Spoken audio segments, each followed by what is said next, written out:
Om Shanti. Good morning. साकार मुरली 6 अक्टूबर 2021। बाबा का मीठा मीठा पत्र हम मीठे मीठे बच्चों के मीठे मंथन के लिए। मंथन शुरू करने से पहले स्वर्ग की स्थापना करने वाले, अनेक धर्मों का विनाश करा करके एक सत्य धर्म की स्थापना कराने वाले शिव बाबा की वरदानी किरणों के नीचे बैठ जाते हैं और महसूस करें, मैं सुख स्वरूप आत्मा हूं, सुख के सागर की संतान हूं। आज प्यारे बाप दादा ने कहा, मीठे बच्चे, इस पुरानी दुनिया से बेहद के बैरागी बनो, क्योंकि बाप तुम्हारे लिए नया स्वर्ग रूपी घर बना रहे। एक होते हैं हद के बैरागी, एक बेहद के बैरागी। हद का बैरागी किसको कहते हैं? जिसको घर में कुछ उल्टा पुल्टा सुना दिया गया, वैराग्य आ गया, तो हद के लोगों से वैराग्य हो गया। बेहद का वैराग मतलब ये पूरी दुनिया जो पुरानी हो चुकी है, बाबा कहते उससे वैराग्य करो। भगवान हमारे लिए नया घर बना रहा है। जैसे दुनिया में भी किसी का नया मकान बन रहा होता है तो पुराने से ममत्व खत्म। आज बाबा ने प्रश्न में पूछा, इस अविनाशी रुद्र यज्ञ में किन किन बातों के कारण ही विघ्न पड़ते हैं? यज्ञ में विघ्न तो पड़ते हैं, कौन सी बातें? पहली बात, यह शिव बाबा का रचा हुआ अविनाशी रुद्र यज्ञ है, इसमें तो कोई डाउट नहीं। इसमें तुम मनुष्य से देवता बनने के लिए पवित्र बनते हो, तो उसमें विघ्न पड़ता है। फिर भक्ति आदि छोड़ते हो, ज्ञान बैठ गया तो भक्ति को पता चल गया गुड्डे गुड़ियों का खेल है, तो वो छोड़ते हो। इस कारण क्या होता है? विघ्न पड़ते हैं। लोग क्या कहते हैं? शांति हो, विनाश ना हो दुनिया में। जो यज्ञ रचते हैं शांति के लिए रचते हैं, और परमात्मा ने ये ज्ञान यज्ञ क्यों रचा है? पुरानी दुनिया के विनाश के लिए। तो कंट्राडिक्टरी हो गए ना हम, है ना? बाबा ने विनाश करने के लिए रचा और दुनिया चाहती विनाश ना हो, तो फिर विघ्न पड़ेंगे। क्या विनाश विनाश लगा रखे हो तुम लोग, ये तो बोलते हैं ना दुनिया में। परंतु आंख बंद कर लेने से दिन में अंधेरा नहीं हो जाता है। समझने की बात है। बाबा कहते हैं इसके बाद ही, जब पुरानी दुनिया विनाश हो जाएगी, उसके बाद शांति की दुनिया आ जाएगी। बाबा ने कहा, ओम शांति का अर्थ भी तुम बच्चे ही समझो। ओम शांति मतलब अहम आत्मा का स्वधर्म क्या है? शांत है। और शांति धाम जाने के लिए बाबा कहते कोई पुरुषार्थ नहीं करना पड़ता है, तो चले जाएंगे। यहाँ शरीर छोड़ेंगे, पाप नष्ट होंगे, सजा खाएंगे, चले ही जाएंगे। वहां जाने के लिए कोई पुरुषार्थ नहीं करना। पुरुषार्थ कहाँ जाने के लिए करना है? सत्युग जाने के लिए, ऊंच पद पाने के लिए। और पुरुषार्थ करना शांति धाम में संपूर्ण पावन बन करके अगर हम जाएंगे तो स्वर्ग में आएंगे। बाबा कहते आत्मा स्वयं खुद है ही शांत स्वरूप और शांति धर्म की रहने वाली है। यहां तो थोड़े समय के लिए हो सकता कोई शांत हो जाता हो, बाकी आत्मा कहती है कि ये कर्मेंद्रियों का बाजा, ये शरीर क्या है? बाजा। ये थक गया है, अब अपने स्वधर्म में टिक जाओ। कभी ये करके देखो, आप बहुत थके हो, आप आत्म स्थिति में स्थित हो जाओ और शरीर से डिटैच हो जाओ, आपकी थकान दूर हो जाएगी। बाबा कहते कर्म तो करने ही है, कर्म बगैर किए तो काम चलेगा नहीं। शांति में कहां तक बैठे रहोगे, है ना? तो आत्मा शरीर में आती ही है और आने के बाद टाकी बनती है। मैं आत्मा और मेरा ये शरीर है, ये समझने की बात है ना। और आत्मा ही पतित बनती है, आत्मा ही पावन बनती है। शरीर पतित पावन नहीं बनता है। हाँ, आत्मा की डिग्री के हिसाब से शरीर भी बनता है। आत्मा श्रेष्ठ है, पावन है, तो 5 तत्वों से शरीर बना है, और 5 तत्व सत्व प्रधान, तो ये शरीर भी सत्व प्रधान होता है। यहाँ 5 तत्व भी तमो प्रधान है तो शरीर भी तमो प्रधान है ना। जैसे दुनिया में कहते हैं ना, सोने में जब एलॉय पड़ जाती, खाद पड़ जाती, तो सोना भी पतित बन जाता है तो फिर क्या करते हैं, वैसे आत्मा में खाद पड़ जाती तो आत्मा भी पतित बन जाती। अब सोने को शुद्ध बनाने के लिए क्या करना पड़ता है, आग में डालना पड़ता है। आत्मा पतित बन गई तो क्या करना पड़ेगा, योग अग्नि में डालना पड़ेगा। यही डिफरेंस है। वो सोने में अग्नि में डालते हैं तो खाद निकल जाती है, इसको योग अग्नि में डालते हैं तो विकार निकल जाते हैं। ये समझना।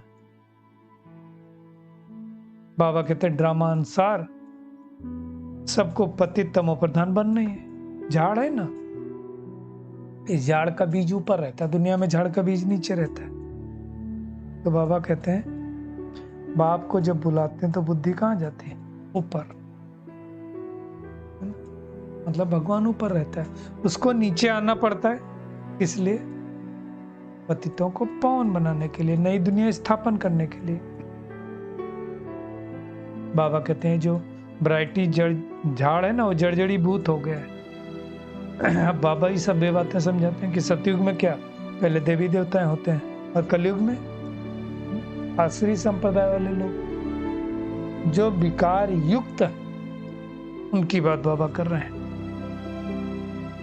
और तुम योग बल से ही 5 विकारों पर जीत पाते हो।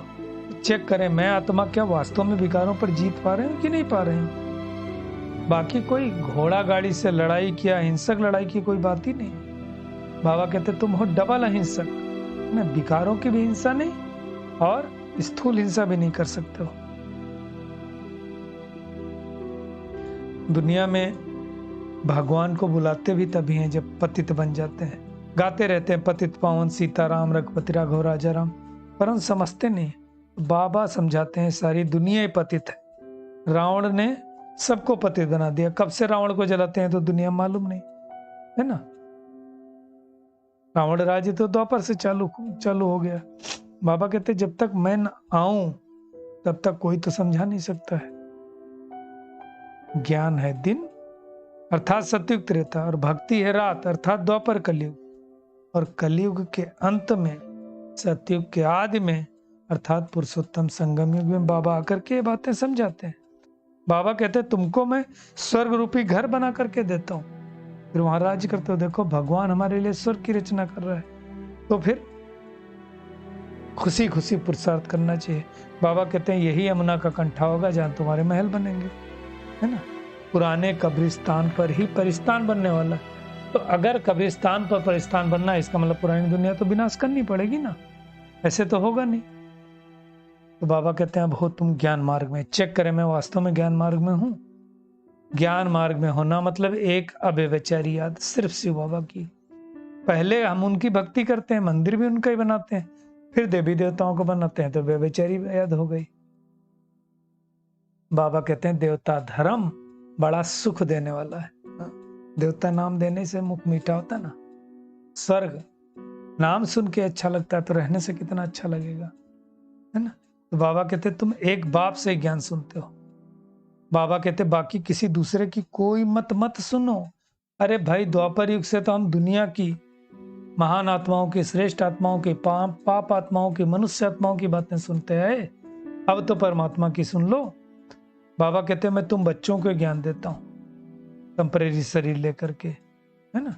इसीलिए ऐसी जयंती मनाई जाती है। उसके बाद फिर गीता जयंती होती है, उसके बाद कृष्ण जयंती होती है। ये सब बातें परमात्मा के द्वारा के अलावा कोई नहीं बता सकता है। हाँ, दुनिया में गौमुख पर जाते हैं। बाबा कहते तुम चैतन्य गौमुख हो, जिनसे मुख से हमेशा ज्ञान रतन निकलता है, वो गौमुख। बाकी गाय तो दूध देती है, पानी कहाँ से निकलेगा, ये सब समझाते बाबा। बाबा कहते हैं सारी दुनिया बेहद का टापू है, सारी दुनिया पर रावण का राज्य है। शास्त्रों में जो दिखाए ना, बंदर सेना ली, बंदरों ने पुल बनाई, बाबा कहते हैं सब दंत कथाएं।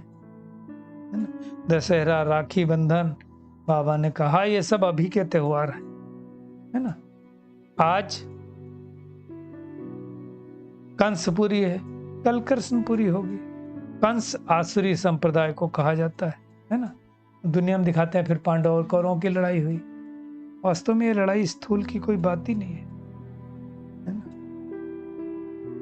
कृष्ण का पहला जन्म सतयुग में होता है और जब राजगद्दी पर बैठता तो लक्ष्मी नारायण कहलाता।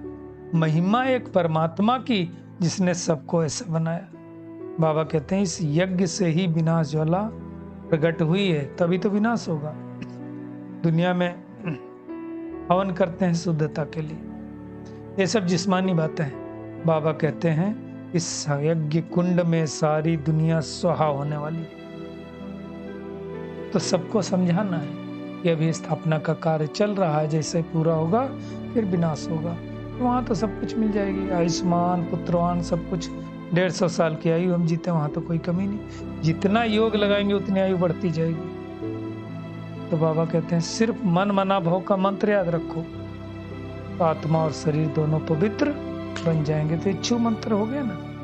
बाबा कहते हैं मैं तुम बच्चों का सर्वेंट बनकर आया हूं। कितना निरंकारी बाबा है ना। तुमने बुलाया पतित पावन आओ और मैं आया, इसलिए बाबा कहते हैं तुम जब बहुत पतित बनते हो और जोर से चिल्लाते हो तब मैं आया हूँ और मनवाना भव का मंत्र देता हूँ। अर्थात मन ही मन याद करो तो तुम विष्णुपुरी का मालिक बन जाएंगे। आज सारा दिन क्या करना है, एक तो ये चेकिंग करना मुख से हमारे सदैव ज्ञान अमृत निकले। ज्ञान से ही सबकी सदगति होती है। ये एक बाप से ही सुनना और सुनाना, दूसरे से नहीं। चढ़ती कला में जाने के लिए चलते फिरते बाप को याद करने का पुरुषार्थ करना है, अभ्यास करना है। इस पुराने चोले से अब मत तो मिटा देना है, कोई ममत्व नहीं। बेहद के बैरागी बनना है। आज का वरदान है बाबा का, एक ही रास्ता और एक से रिश्ता रखने वाले संपूर्ण फरिश्ता भव। निराकार व साकार रूप से बुद्धि का संग व रिश्ता एक बाप से पक्का हो, सिर्फ बाबा से, तो फरिश्ता बनेंगे। बाबा ने कहा जिनके सर्व संबंध व सर्व रिश्ते एक के साथ होते हैं वही सदा फरिश्ते हैं। जैसे गवर्नमेंट रास्ते में बोर्ड लगा देती कि रास्ता ब्लॉक है, इधर से नहीं जा सकते हैं, कोई रिपेयर का काम चलता होता है। बाबा कहते हैं ऐसे सब रास्ते ब्लॉक कर दो तो बुद्धि का भटकना बंद हो जाएगा। बाप दादा का यही फरमान है, पहले सब रास्ते बंद करो तो सहज फरिश्ता बन जाएंगे। तो हमको क्या करना है, सारे रास्ते बंद कर देना है। स्लोगन है सदा सेवा के उमंग उत्साह में रहना, यही माया से सेफ्टी का साधन। फिर मातेश्वरी जी ने बहुत अच्छी बात बताई कि निरंतर ईश्वरीय याद की बैठक कैसे हो। देखिए बैठ के तो याद करना है, लेकिन चलते फिरते भी याद करना है। तो भगवान को अगर जो लोग सर्वव्यापी समझते, अगर सर्वव्यापी होगा तो याद किसको करेंगे, है ना। तो ना हम सर्वव्यापी हैं ना उसके अंश हैं, हम परमात्मा की संतान हैं जो हमें ये ज्ञान दे रहा है। तो बड़े प्यार से उनको याद करना है। चलिए परमात्मा किरणों के नीचे बैठ जाते हैं और महसूस करें मैं बहुत भाग्यशाली आत्मा हूं। परमात्मा मुझे ज्ञान सिखलाकर, राजयोग सिखला करके नई दुनिया का मालिक बना रहे। बाबा ने हमारे लिए अविनाशी रुद्र गीता ज्ञान यज्ञ रचा है, जिसमें सारी दुनिया विनाश होने वाली है। इसलिए सारी दुनिया से विनाश से पहले हमें अपने विकारों को इसमें आहुति दे देनी है, ताकि मैं आत्मा सतो प्रधान बन सकूं। मेहनत करनी है कि मुख से सदैव ज्ञान अमृत निकले। एक बाप से ही ज्ञान सुनना है, दूसरे किसी से नहीं। और मुख जब खोलना है तो सिर्फ ज्ञान रतन ही निकले। अब एक ही से रिश्ता रखना है और एक ही रास्ता, बाकी सारे रास्ते बंद कर देना है। बस एक बाप की निरंतर याद में रह करके स्वयं को सतो प्रधान बनाने का पुरुषार्थ करना है। बहुत थोड़ा समय है, इस थोड़े समय में हमें इस पुरानी दुनिया से ममत्व हटा करके अपने को शक्तिशाली बना करके नई दुनिया का मालिक बनाना है। सेवा के उमंग उत्साह में रहना, यही माया से सेफ्टी का साधन है। तो आज सारा दिन उमंग उत्साह में रह करके अनेक आत्माओं को परमात्मा का परिचय देंगे, ताकि वो आत्माएं भी इस अतीन्द्रिय सुख का अनुभव कर सकें। शुक्रिया मीठे प्यारे बाप दादा, शुक्रिया आप सभी का इस मीठे मंथन के लिए। ओम शांति।